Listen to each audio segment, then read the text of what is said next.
everyone, my name is Cecilia Wayo, and thank you for being here and for the work each of you does as Christian communicators. As communicators, we know that technology has reshaped not only how we send messages, but how we experience relationships. Before I begin with the show of hands, how many of you checked a social media app today before arriving here? Most of us did, and that's the point. This isn't just a teen issue. Adults are using social media heavily too. But the way adults interpret that use is more complex than people assume. Today, I'll be sharing the findings from my Capstone research project, which explores social media use and perceived addiction among adults with a focus on communication patterns and relationship intent.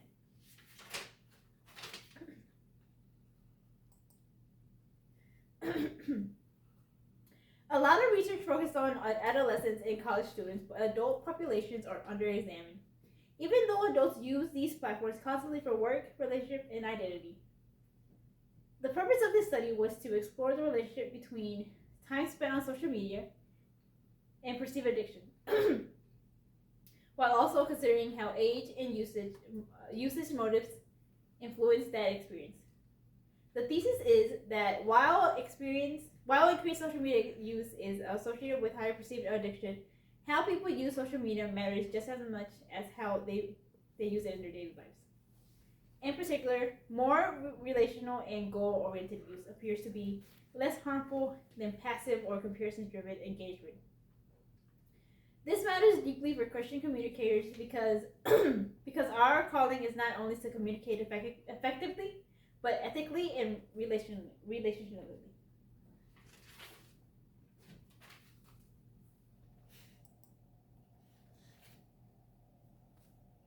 Most existing research on social media addiction focuses on adolescents. Adults are also frequent users, often balancing social medias alongside work, family, and ministry roles.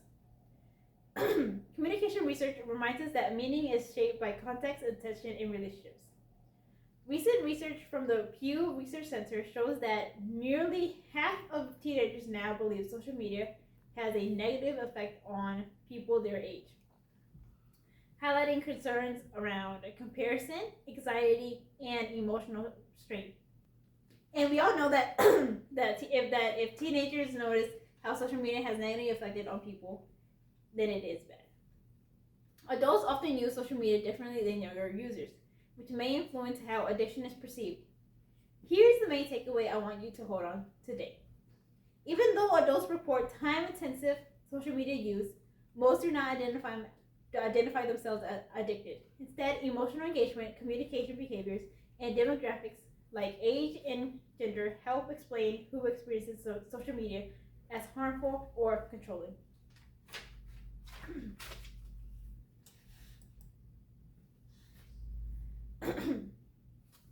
My project examined the relationship between three things: time spent on social media, perceived addiction, and communication behaviors. Perceived addiction is whether people see their own behavior as addictive or whether they notice addictive related patterns.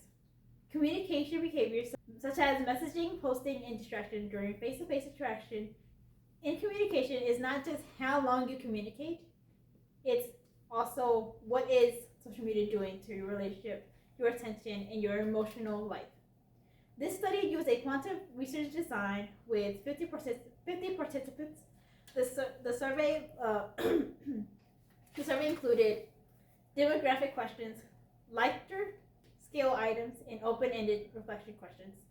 To analyze the data, I used descriptive statistics, agreement percentage, and I reviewed open-ended responses for themes like distraction, connection, and perceived changes in interpersonal communication.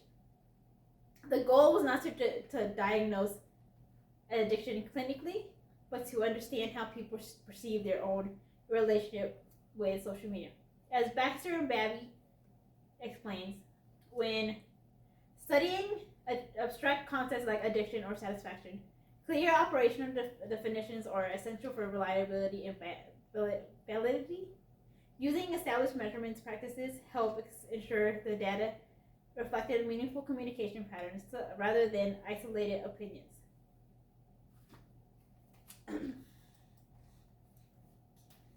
There were several clear trends emerging from the data.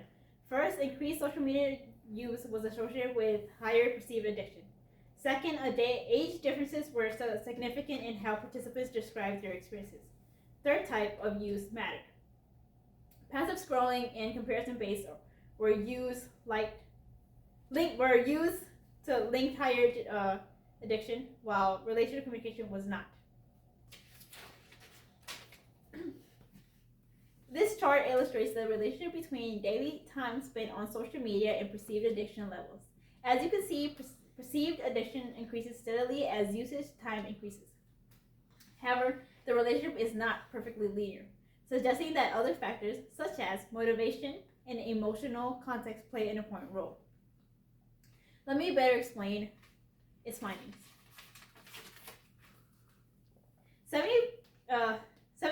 74% of participants reported spending more than 1 hour per day on social media, but only 40% strongly agreed that they believed they were addicted to social media. That gap matters because it suggests that heavy use is normalized among adults. So even when usage is frequent, adults may not label it as an addiction. The important nuisance is that time spent did relate to greater awareness of addiction-related behaviors, like noticing impacts on communication skills or recognizing addiction in others, even when they didn't label themselves addicted. Time alone didn't predict addiction very strongly. The bigger story is how social media is used and how it affects communication. This reinforces the idea that communication behavior is not just screen time. Not that screen time should be focused on future research and intervention. Age gave some of the clearest insight. Younger adults ages 18 to 34 reported higher engagement and more distraction during face-to-face communication. Older adults, especially 45 and up, were less likely to post regularly or more likely to use social media primarily to maintain existing relationships. Also, most participants disagreed that social media pressures them to share personal information. That was especially common among older adults. The conclusion is important. This conclusion is important because age seems connected to communication, motivation, and emotional interpretation.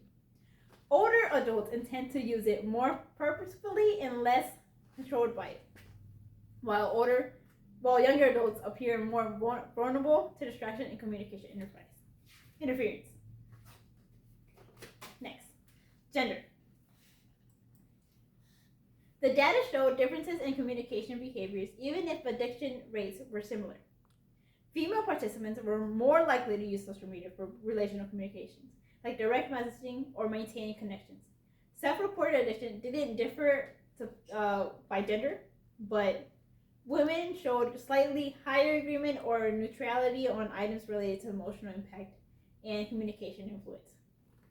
So the difference isn't necessarily women are more addicted. It's more that relational and emotional engagement may shape how the experience feels and how it affects communication.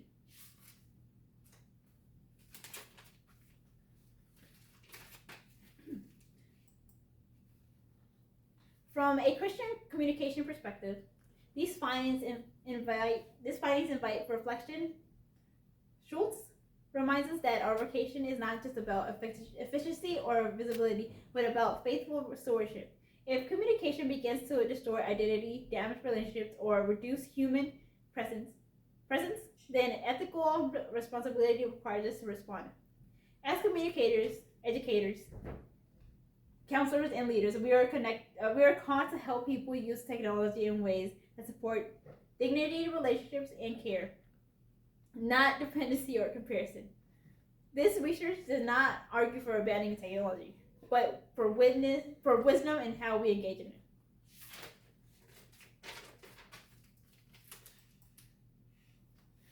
These findings have practical implications for several fields. In education, they support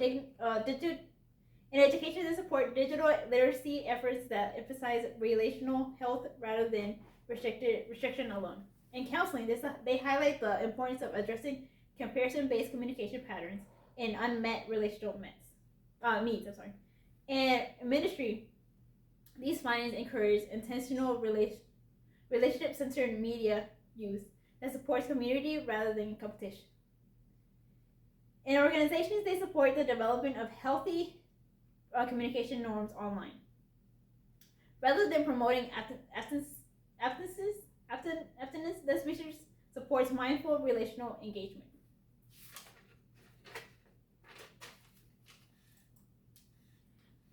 Like all research, its study has limitations. It relies on self-reported data, which can introduce bias, and the sample may not fully represent all demographic groups. Social media platforms also evolve quickly, which means that findings may shift over time. Future research could include longitudinal designs, quantitative interviews, or platform-specific analysis to better understand how communication patterns and how relational intention develop over time. In closing, this research suggests that social media itself is not inherently harmful, but how we communicate through it matters deeply. When communication is rooted in comparison and validation, perceived addiction increases. When it's rooted in a relationship with purpose, it can support connection and well-being. As Christian communicators, we are all uniquely positioned to guide these conversations with wisdom, ethics, and care. Thank you for your time and attention. I look forward for any questions. These are my references. Thank you.